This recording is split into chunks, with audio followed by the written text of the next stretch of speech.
What if the more you explain, the less likely people are to buy? Today, we're talking about 7 simple questions that can transform sales conversations, your leadership, your parenting, and even your friendships. Because the best salespeople don't convince people, they help people convince themselves.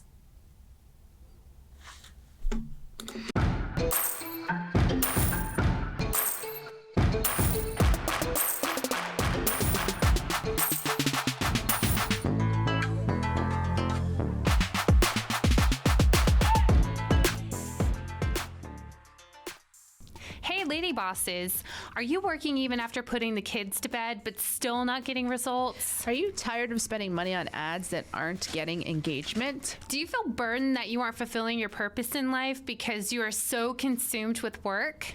I'm your host, Brooke Boltz. I'm an attorney and founder of Boltz Legal. I started my business and in 1 year was bringing in 7 figures and am now bringing in multi-7 figures. And I'm your co-host, Rachel Boltz, owner of Boltz Media. I've helped many businesses build their online presence and increase their revenue through digital marketing. Want to hear how we did it? We are here to help you achieve your goals personally, professionally, and spiritually.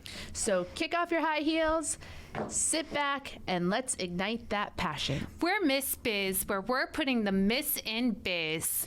Let's get biz done.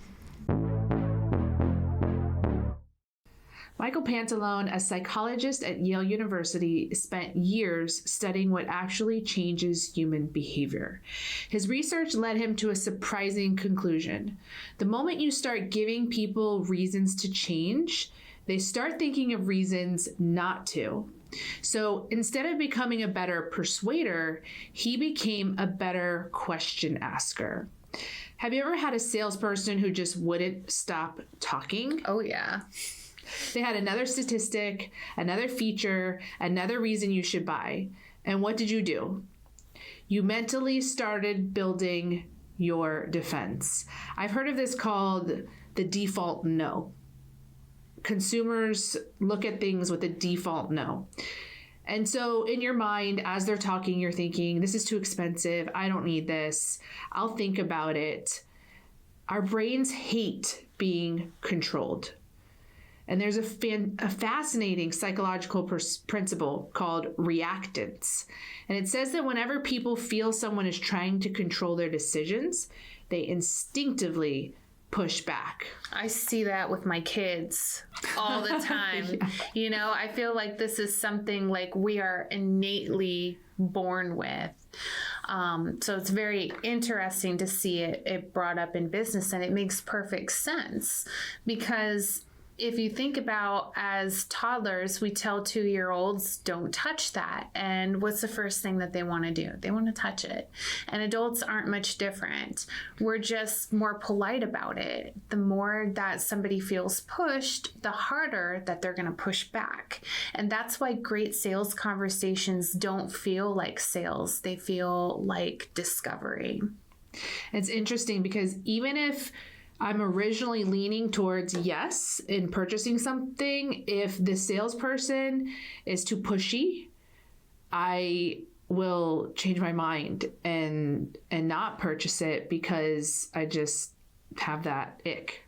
Yeah, I've done that with vehicles before where I really needed to get a new vehicle, but somebody was just a little too pushy and, made me wonder like, well, maybe that's not a good car if he's trying to sell it so hard. Right. So why might you want to fix this? If you notice what isn't happening, you're not explaining your product. You're not listing benefits. You're asking for theirs. And this is completely backwards from how most people sell. Imagine that somebody walks into a gym wanting a membership. Most trainers immediately launch into, we've got state-of-the-art equipment, free classes, smoothies, childcare, instead of asking, so what made you decide to come in today? Now the customer has the opportunity to say, well, my doctor told me that my blood pressure is too high, or I want more energy, my daughter is getting married, my kids outrun me. So guess what just happened? They just gave you their buying reason, not yours. And people believe their own reasons far more than yours. Yes. And this is a much better tactic in starting conversations with people. But one of the questions that is similar to this that I have used at networking events is, what brought you here today? Why did you come here today? And it's similar to, why did you come to the gym today? What brought you to the gym? And it opens up a deeper conversation about their business and what is motivating them. And instead of just the surface level, here's what I do and here's what sets me apart. Yeah, exactly. Finding guests for a podcast can be difficult sometimes, so Brooke and I wanted to let you guys know that we are available to appear on your podcast. We also enjoy speaking at events, so if you have an event coming up, these jingles can go on the road. Simply go to missbiz.com/contact and in the subject line, write podcast guest or event speaker, and we'll reach out to you to... There's something called the IKEA Effect. So here's something fascinating. Behavioral economists discovered what's called the IKEA Effect. People value furniture that they assemble themselves more than identical furniture that was already assembled. Do you know why? Nope. It's because people place more value on things that they help create. And the same happens in conversations. When customers build the case, they value it more than if you build it for them. This reminds me of, have you seen My Big Fat Greek Wedding movie? I don't think so, no. So there's a scene in which the women of the family are trying to convince the father to allow the daughter to go work for a different one of their companies. But because she's a woman, he envisions her being in this one specific role, but she wants to do something different.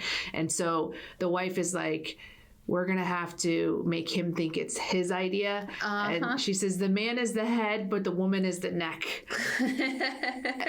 And they go through this whole thing. They're like, she has this problem because I wish I had watched it recently, but our so-and-so is having this problem because they need extra help. And so he's going, well, what about this? And they're going, no, that will not work. And then he's like, well, what about this? No, that will not work. And then finally he's like, well, what about if our daughter goes and helps? They're like, yes, that's it. And he comes up with the idea. And so then so that's what this is talking about. You know, if someone else comes up with their own idea, then they feel good about it. They don't question whether they were persuaded into something that they didn't want to do. Yeah, because they're part of the decision-making process. Right. It's the same thing in B&I.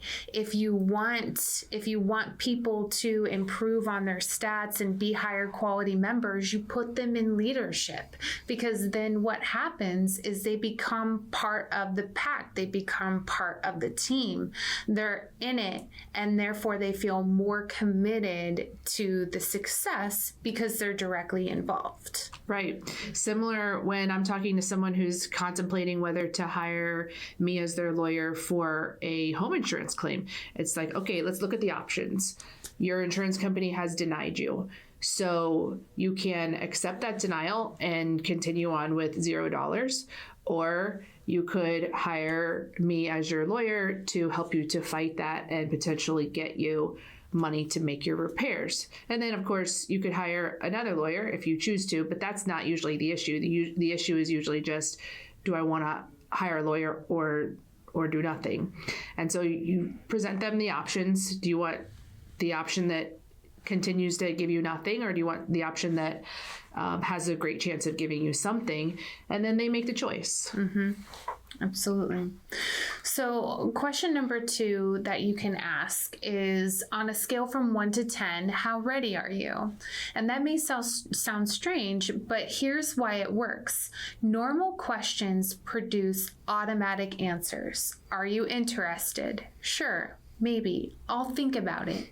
Those responses require almost no thought, but asking for a number forces somebody to pause. A 6, an 8, a 3. Now they're actually evaluated. Now they've actually evaluated their own interest. I love this because when we say, well, how does that sound? Are you interested? Whatever. You can tell that there's some hesitancy if they say, I need to think about it or whatever, but you don't know how hesitant they are. Right. And asking them to rate it on a scale of 1 to 10 really gives you an idea of, are they a 2 or are they an 8? Right. So you know how hesitant they are to know, what your next step should be. Yeah. So same thing in marketing too. I think that's a great question that we can start incorporating just to see, is this something that you're interested in 6 months from now or like next week? Right. So question number 3 is, why didn't you pick a lower number? Obviously this is going to be if it's, above what they said it was. Well, above a 1. Yeah. It's above a 1 or a 0. But this actually might be the most brilliant question of all, because it let's say that they answer, I'm about a 6. Most people immediately ask, what would make you a 10? That's a huge, huge mistake. Now you've invited them to explain everything that's wrong. So you want to ask them, why didn't you say a 3? Now they have to explain why they're already interested. They'll say things like, well, I really need to do this. I've been putting it off. I know it's time. And without realizing it, they're making your sales presentation for you. Yeah.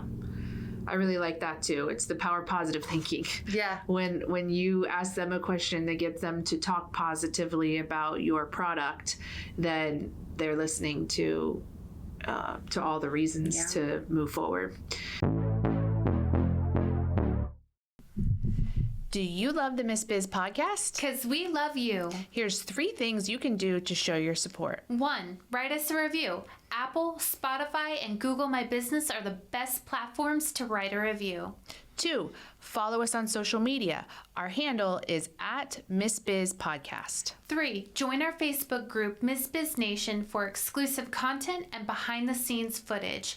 Also, ask questions related to your business and discuss topics from our episodes.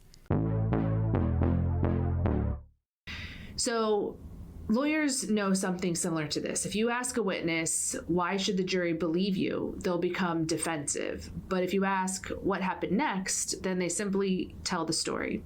Good trial lawyers understand something important.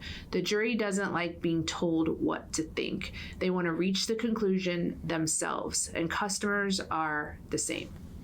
Now, imagine that. Okay, so question number 4 is, imagine it's already handled. What's different for you? This question is powerful because now you're moving into the future. Notice you're not still describing the future. They are. Maybe they say, I'd finally sleep through the night. I would stop worrying. My business would grow. I'd have more time for my family. Now they're emotionally living inside of that outcome. And that's stronger than hearing you describe it. Right.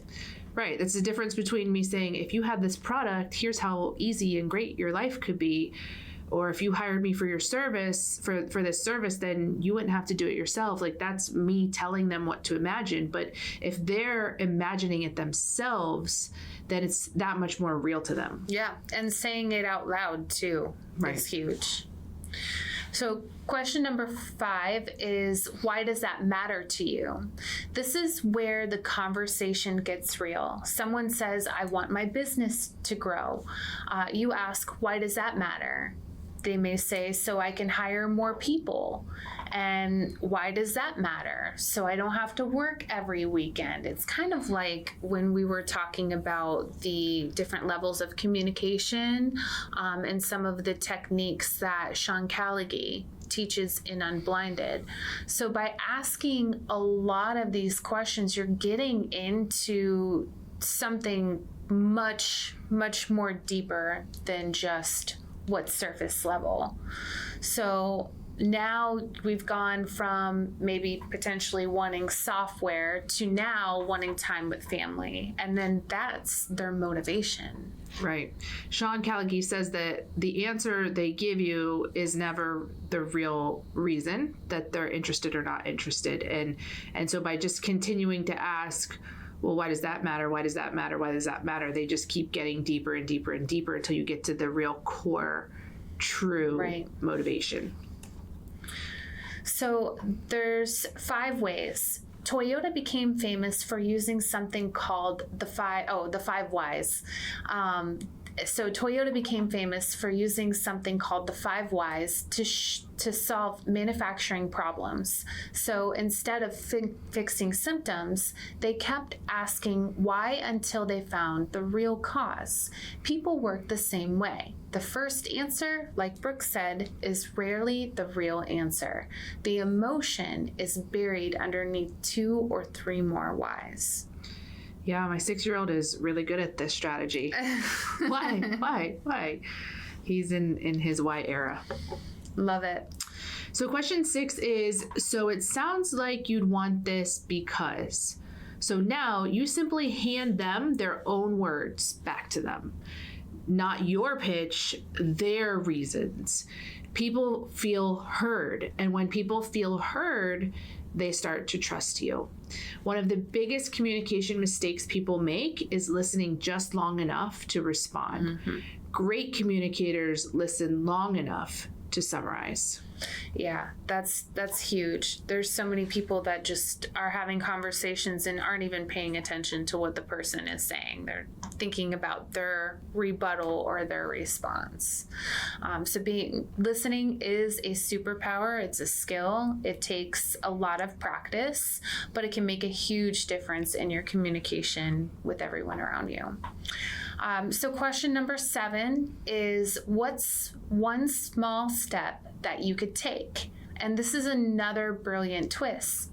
Don't ask, so are you ready to buy? That's huge. Instead, ask, what's the next small step? Maybe it's rescheduling another meeting, reading a proposal, talking with a spouse, trying a demo. Psychologists call this reducing friction.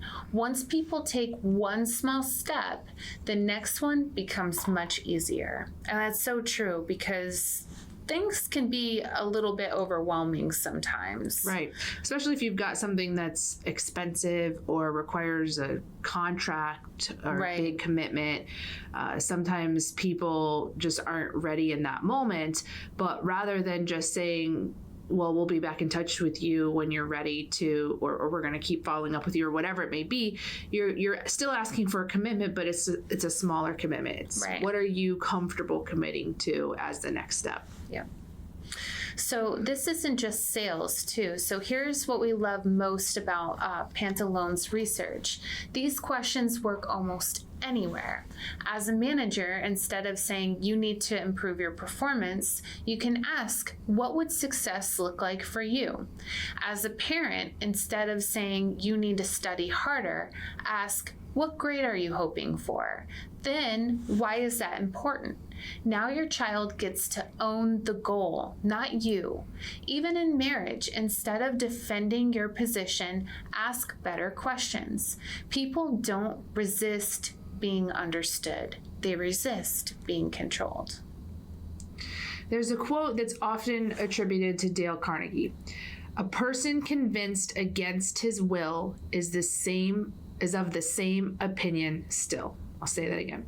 A person convinced against his will is of the same opinion still. So whether or not he was the first to say it, the idea captures something important. Winning an argument doesn't necessarily change a person's mind. Michael Pantalon's research reaches a similar conclusion. People don't change because of your reasons. They change because they discover their own. So, your challenge of the week, the next time you're about to explain why someone should do something, stop. Instead, ask one question, listen, then ask another one, and you may discover something surprising. The less talking you do, the more likely people are to move, because people rarely argue with conclusions that they've reached themselves. And that's the difference between selling and helping someone make a decision they already wanted to make. We appreciate you and are honored to be on this journey with you. We can't wait to help you, to encourage you, and show you how to grow personally, professionally, and spiritually. If you found Miss Biz helpful, please leave a review and share with others. You can follow us on social media at Miss Biz Podcast. For legal questions or services, please visit boltzlegal.com. And for digital marketing needs, please visit boltzmedia.com. Let's get biz done.